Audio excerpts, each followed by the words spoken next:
We have lots to discuss here in today's video, including some trade talk around a handful of teams, including the Toronto Maple Leafs, as well as the Boston Bruins and the Minnesota Wild, plus some key updates on contract talks and going on between guys like Kaprizov, Luke Hughes, Mason McTavish, and a few others around the NHL. What is going on with Andrei Vasilevskiy in Tampa? He's been missing in action here, plus Joseph Woll's taking a leave of absence from the Toronto Maple Leafs. We have some signings as well, including a significant one in Edmonton. All that and more coming up next.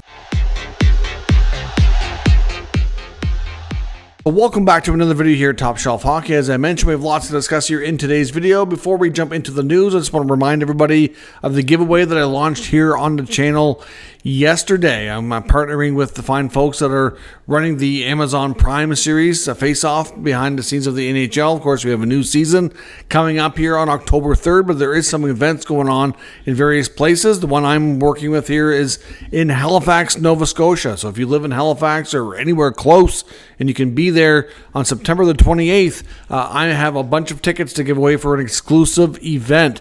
So what they're doing is they're doing a screening event at the Scotiabank Centre, where the home of the Halifax Mooseheads in downtown Halifax. So these tickets cannot be purchased, they cannot be resold or transferred. They will be given as free tickets, which I believe is going to be through Ticketmaster, and you can go into the event. Now, for attending the event, not only do you get a free screening, an advanced viewing here of one of the episodes featuring Sidney Crosby, but you also are going to be entered into a trip that they're going to be giving away. It's a trip to Toronto for one of the Monday Night Prime games, where you can have tickets to go see the Toronto Maple Leafs do battle against the Pittsburgh Penguins and Sidney Crosby. So it's a great promotion, I think. I mean, obviously, like I said, the people that are putting this together through Amazon Sports on Prime have contacted a few of us creators to kind of promote the event and give some tickets away. So if you're interested, you live anywhere near there that you can be there, all I need you to do is send me an email. You'll see the email pop up on the screen here. It'll be down in the description as well. All I need is your full legal name, because that'll have to be for what shows on the ticket. And of course, and I need that along with your email address, so that the people I give you your contact info to that are doing the promotion will be able to contact with you here once we determine the winners. Depending on how many entries we have, I may have to do a draw. We'll have to wait and see, but I do have a group of tickets. There's going to be multiple winners, so just depends on how much interest there are. I know there's lots of people that have commented and said they'd love to be able to go, but don't live in that area. So if you live in Halifax or anywhere in Nova Scotia, doesn't really matter where you live. If you can be there in Halifax for September the 28th, then you can take part in this contest, and I can enter you into the draw for some free tickets. If you attend that event, like I said, you'll also be entered in for the tickets to go to Toronto to see the Toronto Maple Leafs battle the Pittsburgh Penguins. So send me an email if you're interested, and we will go from there. And jumping into today's news, we'll start with news from the Toronto Maple Leafs today and goaltender Joseph Woll. The Toronto Maple Leafs today put out a statement indicating that the goaltender has left the team and taken an indefinite leave of absence. So obviously that's concerning for obviously first and foremost the player. And of course that's going to potentially have a big impact on the team. I mean, we don't really know when something's listed as indefinite. It's just that they don't know how long he's going to be away. So if he misses, let's just say, for example, the rest of training camp, even if he comes back at the beginning or near the beginning of the regular season, it's still going to set him back in his preparation. So it's, impactful in that sense. And if he's out beyond that as well, obviously Stolarz is a good goalie, but he can't play every night. So it does create, a situation where they're going to have to determine who's going to be the next man up, so to speak. So we don't know. Obviously, it's a personal matter, is all we know. One thing that General Manager Brad Treliving did allude to, all he would say was, probably just to prevent speculation, which is maybe not a bad idea, that it's not anything related to substance abuse. So we just know that it's a personal matter. He's taking an indefinite leave from the team, and that's it. So, of course, because of privacy and everything else, we don't need to know. The main question around everybody's mind, like I said, is, well, how long is this going to be? But when it's those types of situations, you just don't know. So for right now, we'll say that our thoughts are with Joseph Woll. We hope that whatever he's dealing with, that he's going to be okay, and that he can come back soon as he's able to, I guess. I'm not really sure, but concerning situation and something to keep an eye on that could be impactful here for the Leafs as they approach the 25-26 NHL season. Now, another netminder that's got something going on, but we don't seem to know and can't get to the bottom of it, is Lightning starting goaltender and really one of the greatest goalies we've seen in a while, Andrei Vasilevskiy. He's been missing in action, according to Chris Johnson. Of course, I haven't been able to keep a super close eye on all the 32 training camps around the NHL. It's a lot to watch, but certainly you look for updates as all the different reporters and all the different teams. And CJ says that Vasy's missed 4 straight days of practice and training camp, and there hasn't been any clarity of what's going on. So that's definitely concerning for sure. The thing with the Lightning now, like the Leafs, Joseph Woll is gone for a while. They don't know how long, but they have Anthony Stolarz. So as long as Stolarz stays healthy and plays like his usual self like he did last year, they'll be just fine. The Lightning, on the other hand, after Vasilevskiy, it's a major, major drop-off. I mean, Vasilevskiy makes a ton of money, so they can't afford to have a backup goaltender making a lot, right? So it's that could be a significant situation for the Lightning if he is unable to participate in training camp and if he misses time. And like we've said before, you can't win the Stanley Cup in October, but a bad start can certainly derail your chances at either getting into the playoffs or potentially, where you fit in the playoffs for sure. So we will see, and it's just another situation worth monitoring. Now, a few signings here today. The biggest one of all being the Edmonton Oilers. Of course, it's not Connor McDavid. Of course, that's the one we'd like to see, but they're getting some other business done while they go through that process with Connor. But they've signed Vasy Podkolzin to a 3-year extension at $2.95 million. So it might seem like a lot of money for what he played well, I thought, last year with Draisaitl. He didn't score a ton. I think he had, I can't remember how many goals he had, but I know it was under 10. I want to say it was like 8 or 9. But, he's a big winger. He's got good size and, gets around the ice well. I know Leon seems to enjoy playing with him, so that's good.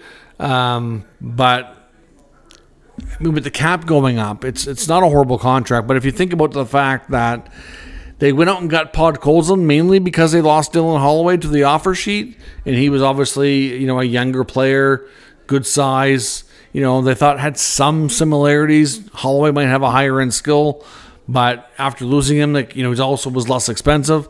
And now look at what Holloway's now. Holloway's also enough last year, that offer sheet contract, and it's probably his number's going to go way up because he's had a really good season last year. But you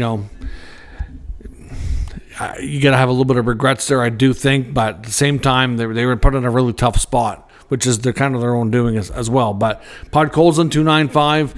It's a contract that should age okay. If he can take some more steps this year, even get himself up maybe closer to 15 goals, that's still a good contract for that kind of value based on where the cap is going. So we'll see. But obviously they believe in him to keep him around. The Dallas Stars today signed a young forward, Jackson Feuder. Gets a 3-year ELC. He was not drafted. Jackson was actually invited to development camp in the summertime and came in on an amateur tryout. So he made the most of his tryout, impressed the team, and ended up getting an entry-level contract out of it. He split his time last year between the Western Hockey League and the BCHL. So he comes to camp, gets himself a deal. So he'll be now in the Dallas Stars system. The Canucks also signed 2024 4th-round pick Riley Patterson, right shot centerman, gets a 3-year ELC as well. And another injury update, New York Rangers winger Artemi Panarin is dealing with something and is listed as day-to-day for the Rangers, so won't be on the ice here for a bit. I know Ottawa Senators defenseman Tyler Clevin was injured in their first preseason game against the Leafs. Wasn't quite sure. They took him out for precautionary reasons. Travis Green today, the head coach, did confirm that kind of dodged a bullet, and he'll probably be off the ice for a couple of days, but nothing overly serious on that front. Now, like I said, a bunch of updates on a bunch of players. Some of this is around contract extension, some of it around trades. So we'll go through it. There's a bunch of scenarios and situations we're kind of monitoring closely. Luke Hughes, one of the prominent RFAs that remains unsigned. Pierre LeBrun's reporting on him today that both sides continue to negotiate, including talks going into Monday night, so last night. They still need to find more common ground. There's still some gaps to close, and both sides still remain focused on a long-term deal. So they're still talking. Everything seems to be, positive, nothing too contentious, but there's still some things to overcome, still a gap, but trending in the right direction, and hopefully they'll get a long-term deal done here in the not too distant future. We'll see. I'd be really curious to see how things line up with his contract compared to his brother Jack, if he gets his way for the terms to kind of match up there or not. So we will see on that front. I know Chris Johnson with another RFA, Mason McTavish. We get some updates on him, basically saying that both sides just aren't even in the same ballpark. There doesn't sound like there's been any progress whatsoever.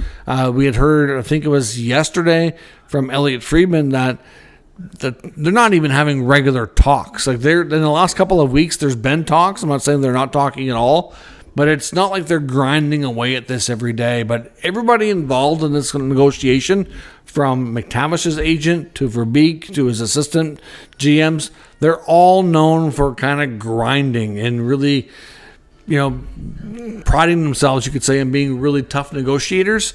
And it's really kind of grinded to a halt here with some major gaps. Like, the last we had heard was the Ducks were offering around $5.5 million on a long-term deal, and he was way, way, way above that. We're looking at probably a $2 to $2.5 million gap in money if they go long-term. Now, they may end up having to do a short-term deal here just to kind of get him into training camp and to get some reps in before the season starts.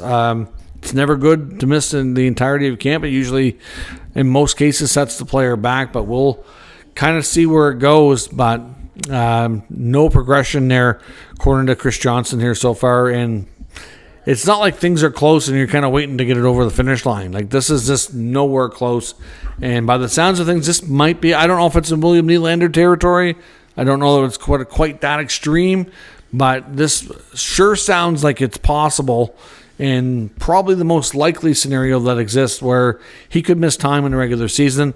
I wouldn't be completely shocked if that ended up being with Luke Evangelista with Nashville as well, but the McTavish scenario is just a little more prominent. I mean, it's a little bit more of a possibility that he's a higher drafted player, just plays a bigger role with his team, and certainly possible that they do a long-term deal. So we'll kind of see where all that goes.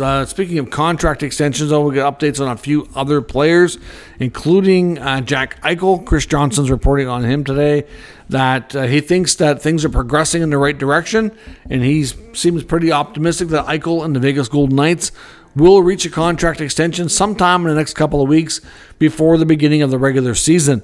We heard before from Elliotte Friedman's comments yesterday was that he didn't think either side kind of had the stomach for dragging it out too far. So we will see where that goes. But Eichel and Vegas progressing here in the right direction. Now, another player whose contract extension besides McDavid is definitely the most up there, is, if you will, for storylines and importance and impact player, and that's Kirill Kaprizov with the Minnesota Wild. Frank Saravalli on his report today for Bleacher Report says that he feels as of right now that there's 0% chance that they're talking trade with Kaprizov right now. But we do know that could always change. Friedman said that he's not convinced that the Minnesota Wild are going to be increasing their offer, that they're kind of in a holding pattern right now. We heard that the Wild already offered him the most lucrative, richest contract in NHL history, and he said, no, I'm good. So, what's the holdup with that? We don't really know, right? Are they, like Friedman suggested, that they must think that another team is going to offer him more money, or he doesn't want to be there? And that's the thing. And Friedman says that, when you get to this point and you make such a significant offer, that he doesn't think Minnesota's willing to increase that offer. They're going to need some reassurance here that he, 100% wants to be there to even think about that, saying that it kind of becomes a question of, does he want to be there after rejecting that kind of money? So, again, he's not saying that they're going to talk trade or not, but he's like, basically saying that they're in a holding pattern, and the team needs to figure out if he really wants to be there, or is this kind of his way of saying, I would like to move on. And if they get to that point, then you would expect them to talk to him about trade. He does have protection and can make his call, which obviously impacts their return as well. So kind of sucks all around for Minnesota one way or another. We'll have to continue monitoring that one. Now, of course, we know there's been some teams out there that are actively looking for shaking up their forward group or making an addition. I know the Leafs are one. Chris Johnson also touching on the Leafs. We call it like a gluttony of forwards here. They've got way too many. Guys like David Kampf and Calle Jarnkrok, to some degree Nick Robertson. Their names have all been out there for an extended period of time. But Johnson says that the Leafs have been trying to clear space in the forward group, and they just can't find a deal that makes sense that they're happy with at all. So that's why guys like Jarnkrok and Kampf especially have not moved on. So we'll have to wait and see where things go. I know in training camp with Toronto right now, you kind of got a battle going between those guys. You've got Nick Robertson and Easton Cowan all kind of fighting for a roster spot. And there's only like one or two there that can even be up for grabs. So you have to think that, if the Leafs, for example, if they think Easton Cowan's ready and they really want to put him in a spot there, then that could cause, a trickle effect that these guys are probably all going to get moved, or at least 2 out of 3. You can keep one extra player around, but a guy like Robertson kind of has to play a top 9 role, or it's not really, worth it for him. They're not going to put him on the 4th line. So if your 4th line has some, your bottom 6 really, we know a few spots are spoken for. We know Nick Waugh is going to be there. We know Scott Laughton's going to be there. We know Steven Lorentz is going to be there. You might get a guy like Dakota Joshua, likely going to be in that bottom 6 as well. So now you're looking at 4 out of 6 spots. You're wondering about between Domi and Michelli. Will one of them maybe end up there? Are they both going to be in the top 6? Because you got McMahon going to probably play with Tavares and Nylander. If you put either Michelli or Domi on the first line with Matthews and Matthew Nyes, then that kind of leaves one of them to drop down to the 3rd line, which is kind of, who else is going to be there, right? So, there's not, when you throw in Waugh and Laughton and Lorentz and Joshua, and then one of those guys dropping down, it kind of only leaves one spot. So you could put Cowan on the 3rd line. You could put Robertson on the 3rd line. Do they keep Cowan, put him in the minors? Because, they can do that. They don't need waivers or nothing, so it's a safe way to kind of manage the assets in a sense. Maybe Robertson gets a chance to play in the 3rd line for a while, see if they can kind of grab a spot, and if it's not working, maybe they try to move him and bring Cowan back up. I don't know, but they have options. But after all that, there doesn't seem to be any room for Jarnkrok or Kampf. So again, they're trying to move forwards. They just haven't found the deals that they like at all. So we'll see. They'll continue to work at that for sure. A couple other situations as well. Sarah Valley was reporting that I think he made an appearance on Vancouver media saying essentially a couple of players that very well could be had if the offers are right. He said even though the Minnesota Wild came to terms and made something work with Marco Rossi, they are absolutely willing to move him if somebody contacts him with the right offer. So, again, he's very much movable for the right deal. Just because they signed him doesn't mean they wouldn't consider that anymore. So he's definitely available for the right deal. Pavel Zacha is another name he says to watch out of Boston. He says he thinks he can be a player that can be had if teams are, because we know there's a handful of teams for sure looking at centermen, especially looking at like Vancouver, to some degree Montreal. They may give Doc the opportunity at the beginning before they make a move here, but there's teams out there that would like to find a middle 6 centerman. So there's guys out there that could certainly fill that role, whether it be Rossi or Zacha or others, and they are definitely available, according to Sarah Valley, for the right deal. Like Minnesota and Boston, I don't think you could say that they're actively shopping Rossi or Zacha, but again, they're both scenarios where you contact them with a decent offer, they're definitely going to listen. They're not opposed to moving those guys. They're just not actively out there shopping them, which is the main difference here. But all in all, certainly lots going on here around the NHL. Training camps are kind of getting to that interesting point here. We're 5-6 days in, and obviously, we're getting lots of updates. Teams are getting lots of preseason action in. There's lots of, speculation about unsigned players and some player movement. So we'll see what happens. Again, don't forget about the contest. Send me an email if you're in the Nova Scotia area and can make it to that premiere of the NHL's Face-Off Season 2 inside the NHL. See a private screening of the episode involving Sidney Crosby. It'd be 2 tickets together would be what you win if you're able to partake. So let me know on that, and let me know your thoughts on all the other news and rumors in the comments.